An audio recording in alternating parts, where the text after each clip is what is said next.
Hello everyone, I am Julian Morris with the Channel 5 News. In the headlines, the Dominican Nurses Association to meet with the DPSU Tuesday to discuss its concerns which led to several protests last week. Developer of Jungle Bay supports youth empowerment efforts. And Dominica State College signs a 10-year agreement with the University of the Virgin Islands. The details of the news coming up. Imagine you have Hollywood at your command. Introducing Flow Evil. Red cheese, gold rings, all black, everything creeping through the night. Anywhere you are. Big girls don't scream hard like Halloween, make me feel alive. There's a world of entertainment here, and you run the show. Flow Evil. Here are some tips to reduce mosquito presence in and around your home. Keep water storage containers properly covered. Remove containers that can collect water from your surroundings. Keep garbage bins tightly covered. Pick up your litter and remove all tires from your yard. Keep gutters free of leaves and twigs to prevent stagnant water. Prevent Zika, dengue, and chikungunya. Fight the bite. This is a public service announcement from the Dominica Red Cross. This message is supported by Flow. Entrepreneur and developer of Jungle Bay Resort and Spa is applauding the efforts of getting youth on the right track towards creating a better society. Andrea Louis has a report. Sam Raphael was the keynote speaker at a youth summit on Monday, organized by the I Have a Right Foundation. The summit kicks off a week of activities leading up to Good Deeds Day, internationally recognized later this month. Raphael commended the initiative to raise the youth's awareness of their role in developing a positive society. I love the youth energy, and it's very, very warming to me to see them.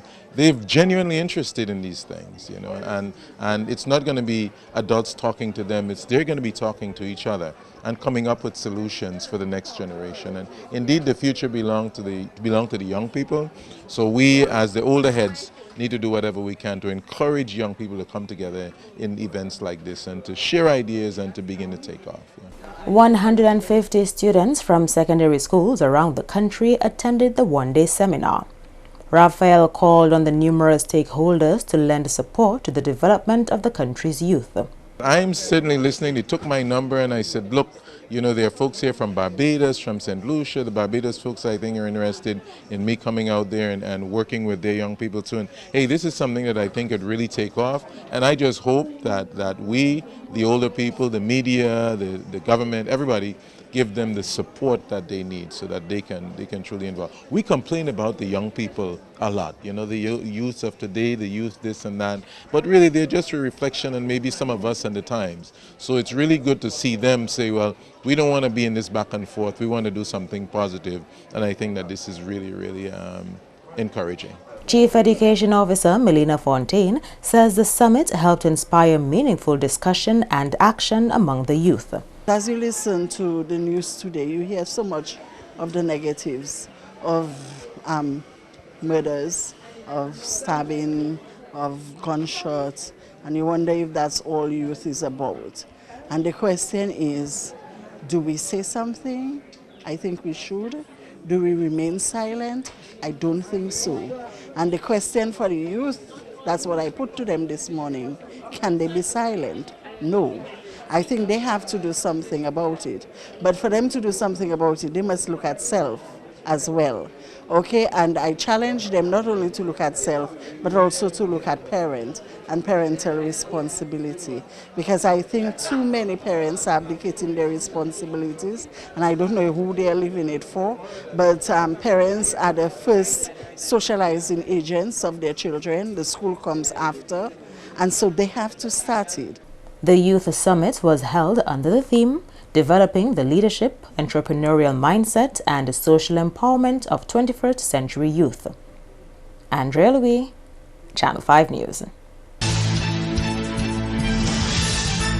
2 more Dominican men lost their lives due to altercations which took place over the weekend. Police are investigating a fatal shooting on Friday, followed by a stabbing on Saturday. Police PRO Inspector Simon Edwards says Ricky Joseph of Woodford Hill was killed after he was stabbed during an altercation with another man. The incident occurred at 4:30 p.m. on Saturday, March 30th, 2019 in Woodford Hill. Joseph was transported to the Wesley Health Center where his body was officially pronounced dead by a medical doctor. The body was brought to the Northeastern Funeral Home pending a post-mortem examination. One individual is assisting the police with the investigations. The Commonwealth of Dominica Police Force is investigating a fatal shooting incident which occurred at 3:30 p.m. on Friday, 29th March 2019 at Mount Prosper. The deceased is 53 years old Skiff Isles of Mount Prosper. Information indicates that Mr. Isles and a male individual had an altercation when he, Isles, was shot by the individual who had a handgun in his possession. Isles was transported to the Accident and Emergency Department at the Princess Margaret Hospital where his body was officially pronounced dead by a medical doctor. The body was brought to the Lyndhurst Funeral Home pending a post-mortem examination. One individual is assisting the police in the investigations. Students of the Dominica State College are to benefit from a 10-year agreement between the DSC and the University of the Virgin Islands. Here again is Andrea Louis. This as a memorandum of understanding was signed between the two institutions on Monday. This 10-year MOU follows the expiration of a prior agreement 5 years ago.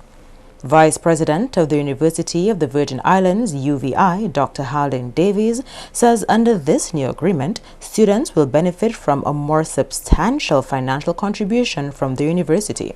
At that time, it was just where students received maybe around $2,000 or thereabout. And now they're going to be receiving almost $6,000 annually per student from us on their tuition. In addition, there will be opportunities for joint research between our faculty and staff here at Dominica State College, student exchange, faculty exchange. We can move back and forth and collaborate and work on a number of different areas. We've also provided smooth transition for 2+2 and 2+3 programs that allow students here to complete 2 years and then transition with all of your credits coming with them to UVI to allow them to complete their bachelor's degree in 4 years. Dean of Academic Affairs of the Dominica State College, Dr. Hermansia Eugene Zamor, signed on behalf of the college and says this move is in keeping with the DSC's mandates of providing world-standard education and fostering global networks for productive academic exchanges. Today is a historic step in achieving these goals. While this is an extension of a present partnership, I think it speaks to the success of the initial agreement. The University of the Virgin Islands has seen the quality DSC produces and has decided to invest further in our graduates and faculty. UVI has made the commitment to support workforce growth in the region and has recognized that DSC is on the same page. The UVI's vice president says the university recently rolled out its new strategic plan titled Greatness Through Innovation to stimulate faculty and staff and students to create new ideas which will be supported through a $1 million fund. We will invest in new ideas coming from faculty, staff, students that have promise for business development. When these ideas mature and we feel that they have the good potential of reaping good rewards, the university will go in as a co-investor, okay? So that when the rewards begin to come back, at least 25 to 30 to 50% of that money will come back to the Foundation for the University of the Virgin Islands. That will help to support further research and opportunities among faculty, staff and students. The university recently expanded its operations and currently has a campus in St. Martin where students can opt to attend. Media practitioners in Dominica challenged to investigate and report on issues surrounding workers' rights. The call from Secretary-Treasurer of the Waterfront and Allied Workers Union, Curtis Augustus, who addressed the second annual general meeting of the Dominica Media and Communications Association over the weekend. Augustus reminded reporters that they are the mouthpiece of the country and as such should report on issues which surface in Dominica. I challenge you to investigate and report on the incidents where there are non-payments of Social Security contribution to the Social Security Department. Some employers And we have found that some workers' pay slip shows that Social Security contributions are deducted from the workers' pay packet and are not being paid to the Social Security officers. The withholding of some foreign workers' passports when some employers issue them with work contracts is disturbing. Both your organization and the Department of Labor should investigate and report on this unnecessary development. Some chief executive officers are enjoying increasing perks, while workers are finding it difficult to get a wage increase, or for that matter, an adjustment in salaries. Augustus says the work environment of employees is also cause for concern and must be reported on. Some workers continue to work under conditions that are unsafe, and from a health and safety standpoint, more so under asbestos-covered roofs. As you may be aware, exposure to asbestos, and especially to asbestos dust, exposes people to asbestosis and cancer. Such is one of the challenges I'm putting to you to investigate and to report on. The DMCA's AGM was held under the theme, Be Educated, Know Your Rights as a Media Professional.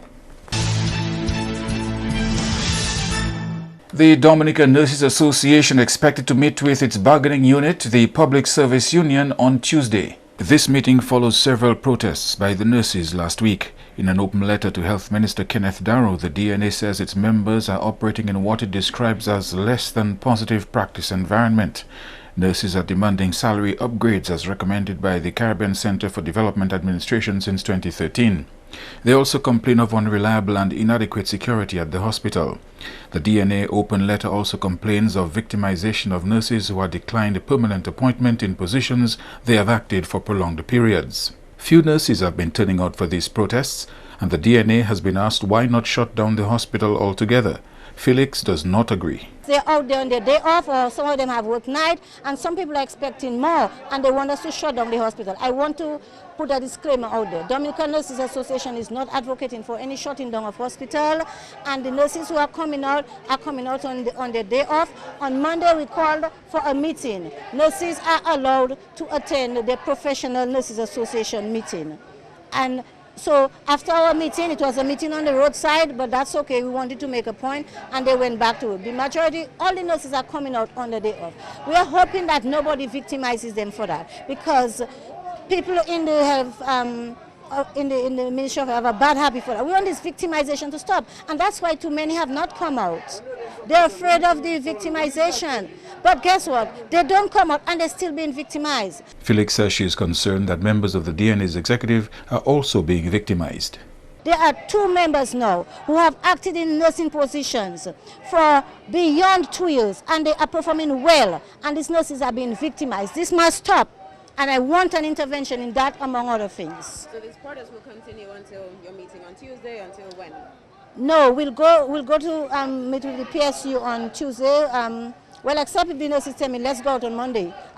So while people are thinking, well, I am behind all of this, so I'm up to something. If the nurses want it, because those who are not joining us, they want that upgrade of salary scale. They want better working conditions. There are supervisors who are being bullied by the supervisors, and they're so afraid. They're afraid of getting help. You understand me? I'm passionate about this thing, and it's not only for nurses. I could be a patient tomorrow. I have a mother who is in need of health care, and the primary health care nurses, they are so stretched. I thank God I'm able to give my mother that health care that she needs right now. You are watching Channel 5 News. We'll have more after this. Si ou ni maladie HIV et bien maladie sexuelle, si ou pas protéger corps lors qu'un sexe avec plusieurs monde, ça kay mette la vie ou en gros danger. Ou ka exposer tout partenaire au poison et que ça qui ka venir avec maladie. Servez yon condom chaque fois ou ka ni sexe. Changer qui est important pour découvrir maladie à bonheur ou ça vivre en bonne santé même si ou ni maladie HIV.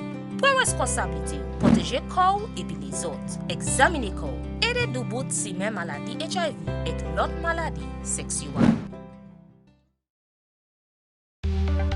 Here are some tips to reduce mosquito presence in and around your home. Keep water storage containers properly covered. Remove containers that can collect water from your surroundings. Keep garbage bins tightly covered.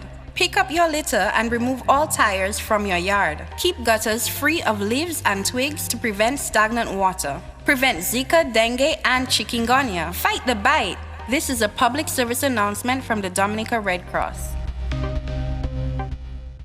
This message is supported by Flow. The Dominica Nurses Association is concerned about what it claims is an increasing number of Spanish-speaking nurses at the hospital. DNA President Nurse Rosie Felix says while she has no problem with nurses from other countries, but in order to maintain a standard of quality care, there must be no language barrier as it increases the risk of errors. A nurse told me that a patient, when a Spanish nurse could not understand her, she wrote her complaint on a paper and then she gave it to the nurse to bring for an English nurse to interpret for her.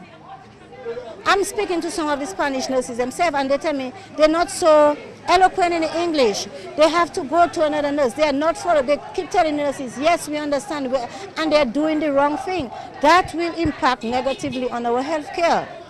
I feel I empathize with these nurses. They are brought from another country and brought home and brought here to work. It's a stress on them. It's putting their practice at risk. Put you in a place that you cannot work. Let me tell you something. Yesterday I went to a food place and I made a request. I gave the service provider 3 different instructions and she could not follow one. I then perceived and proved that she wasn't English speaking. I think she was Asian. Now, I have nothing against her or about the food place. Even if she had given me the wrong food, I would not have died. But when that happened, I shuddered at the thought of somebody going for health care and the provider does not understand the patient's language and gives a wrong nursing intervention or a wrong medical intervention. I was so, this shivered me so much. I just turned to the people who were in the line. I said, you see, that's why nurses are on the road today. Felix says the already stretched nursing service has to spend time teaching nurse recruits English on the job. She's also claiming that foreign nurses are provided transportation after the late shift, while local nurses are denied. Channel 5 News has reached out to the Hospital Services Coordinator regarding these matters. He referred us to the Permanent Secretary who was out of state at the time. The CARICOM Competition Commission says the intended sale of Scotiabank in 9 Caribbean countries could have anti-competitive effects in at least 3 member states. Scotiabank announced last November its intention to sell banking assets in 9 English and Dutch-speaking Caribbean countries: Anguilla, Antigua and Barbuda, Dominica, Grenada, Guyana, St. Kitts and Nevis, St. Lucia, St. Martin, St. Vincent and the Grenadines, to the Republic of Financial Holdings Limited, and life insurance operations in another 2 countries, Jamaica and Trinidad and Tobago, to Sagicor Financial Corporation. In a statement released on Monday, 1st April, the Commission, a regional organization, said that it had completed a preliminary assessment of the matter pursuant to Article 1732 of the revised Treaty of Chaguaramas. Article 1732 of the treaty speaks to the functioning of the Commission, particularly the monitoring of anti-competitive practices of enterprises operating in the CSME and investigating and arbitrating cross-border disputes. The CCC said it will approach the competition authorities and sector regulators in the affected member states in accordance with Article 1761 for the conduct of preliminary examinations of proposed transactions between the enterprises. Article 1761 states where the Commission has reason to believe that business conduct by an enterprise in the CSME prejudices trade and prevents, restricts or distorts competition within the CSME and has cross-border effects, the Commission shall request the National Competition Authority to undertake a preliminary examination of the business conduct of the enterprise. After the announcement of the intended sale to Republic Bank, the Competition Commission, based in Suriname, had signaled its intention to assess the possible impact on the community market. And LIAT pilots have agreed to a less than 10% salary cut in a bid to keep the cash-strapped airline alive. While not disclosing the exact amount agreed to by the pilots, President of the Leeward Islands Airline Pilots Association Carl Burke told the Caribbean Media Corporation that it was not the 10% that had been requested. He said the pilots met on Thursday night to vote on the pay cut, and the decision was communicated to Prime Minister Mia Mottley. Shareholders of the airline have been meeting in Bridgetown, Barbados to discuss LIAT's future along with the trade unions. Caribbean countries are being asked to contribute a total of $5.4 million in emergency funding needs to keep the airline in the sky. At the same time, 11 destinations had been given until Friday, March 15 to respond to the airline's Minimal Revenue Guarantee MRG proposals.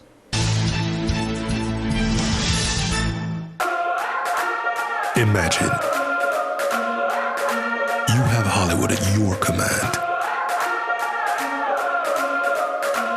Introducing Flow Evo. Red cheese, gold rings, all black, everything creeping through the night. Anywhere you are, Big girls don't scream hard like Halloween, make me feel alive. there's a world of entertainment here, and you run the show. Flow Evo. Here are some tips to reduce mosquito presence in and around your home. Keep water storage containers properly covered. Remove containers that can collect water from your surroundings. Keep garbage bins tightly covered. Pick up your litter and remove all tires from your yard. Keep gutters free of leaves and twigs to prevent stagnant water. Prevent Zika, dengue, and chikungunya. Fight the bite. This is a public service announcement from the Dominica Red Cross. This message is supported by Flow. To end the news, a look again at the headlines. Dominica Nurses Association to meet with the DPSU on Tuesday to discuss concerns which led to several protests last week. Developer of Jungle Bay Resort supports youth empowerment efforts, and Dominica State College signs a 10-year agreement with the University of the Virgin Islands. Feel free to contact us at news@mapin2k4.com. You may access our past newscasts on our YouTube channel. On behalf of the production team, I am Julian Morris. Thank you for watching. Join us tomorrow.